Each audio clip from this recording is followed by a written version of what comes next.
दोस्तों नमस्कार। आज मैं एक और महत्वपूर्ण विषय को लेकर आपके सामने उपस्थित हुआ हूं और इस बारे में हम बात करेंगे कि जो सुप्रीम कोर्ट में एक मैटर चल रहा है, Ashwini Kumar Upadhyay versus union of India and others, writ petition civil number 634/2025। इस मैटर में भारतीय निर्वाचन आयोग ने सुप्रीम कोर्ट के समक्ष फिर से एक बार इस बात का एफिडेविट दिया है और दोहराया है कि आधार कार्ड का उपयोग केवल मतदाता सूची में शामिल होने के इच्छुक जो आवेदक हैं, एप्लीकेंट हैं, उनकी पहचान के लिए है, ना कि नागरिकता का प्रमाण है।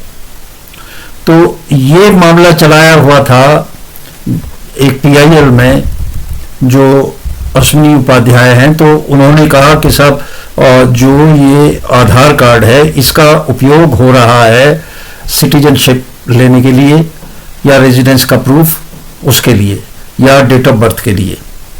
तो उसके जवाब में कहा कि ऐसा बिल्कुल नहीं है, जो आधार कार्ड है वो सिटीजनशिप का यानी कि नागरिकता का कोई प्रूफ नहीं माना जाएगा, और ना ही जो आधार कार्ड है वो किसी भी तरह से जो रेजिडेंस है उसका प्रूफ है कि इस आदमी की ये रेजिडेंस है, यहाँ पे रहता है, और ना ये डेट ऑफ बर्थ का प्रूफ है।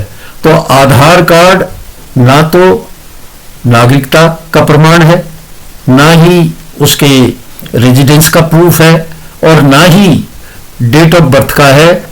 ये बात इसमें स्पष्ट हुई है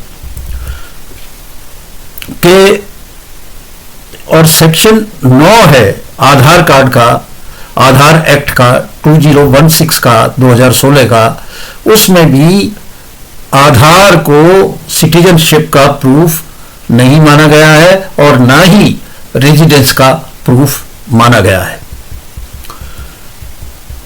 अश्विनी उपाध्याय ने कहा था कि डायरेक्शन दी जाए कि जो ये SIR चल रहा है उसमें इसको बतौर प्रूफ जो है सिटीजनशिप ना लिया जाए। तो उस बात को यहाँ पे इलेक्शन कमीशन ने सुप्रीम कोर्ट में क्लैरिफाई किया और उन्होंने कहा कि भाई ये केवल आइडेंटिटी का प्रूफ है, केवल आइडेंटिटी का प्रूफ है, ना कि सिटीजनशिप का। और इसका जो विस्तार से वर्णन section 23(4) representation of the people's act में है। अब इस बाबत कमीशन ने एक OMB निकाला 22/8/2023 को, जिसमें स्पष्ट रूप से कहा कि आधार कार्ड ना तो नागरिकता का, ना रेजिडेंस का, और ना ही डेट ऑफ बर्थ का प्रूफ है। तो ये केवल आइडेंटिटी है कि ये फला आदमी है, जैसा उसने कहा है। और उन्होंने कहा कि इलेक्शन कमीशन ने बहुत स्पष्टता से कहा कि हम इसका जो इस्तेमाल कर रहे हैं उससे लिंक करेंगे आधार कार्ड से केवल एक फायदे के लिए कि एक ही आदमी का एक से ज्यादा जगह नाम लिस्ट में ना हो।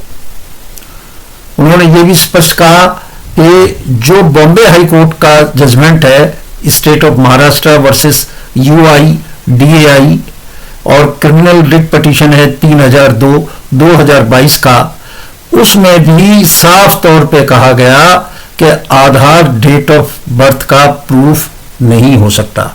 सुप्रीम कोर्ट ने भी एक और मामले में सरोज वर्सेस इफ्को टोक्यो 2024 में साफ कहा कि जो बर्थ का है प्रूफ वो स्कूल का सर्टिफिकेट, स्कूल लिविंग सर्टिफिकेट जो है वो एज को बताएगा या बर्थ सर्टिफिकेट बताएगा, ना कि आधार कार्ड। तो ये इस मामले में ये स्पष्ट है कि कोई भी इसमें कंफ्यूज ना हो कि आधार कार्ड है, इसमें डेट ऑफ बर्थ है और इसमें रेजिडेंस भी लिखा है तो ये प्रूफ है। ये बिल्कुल प्रूफ नहीं है। ये इस मामले में सुप्रीम कोर्ट में स्पष्ट कर दिया गया है, और ना तो आधार कार्ड डेट ऑफ बर्थ के लिए कि इसकी उम्र कितनी है, ना ही सिटीजनशिप की, नागरिकता हिंदुस्तान की कहीं और की, और ना ही ये जो है रेजिडेंस का प्रूफ है जहां कि ये फला जगह इसी की रेजिडेंस है। तो लोगों के लिए बड़ा स्पष्ट ये बात कही गई है। इसके ये आम आदमी के इंटरेस्ट में है, इंटरेस्ट के लिए है कि वो ये सब जान ले। और आज इन्हीं शब्दों के साथ नमस्कार।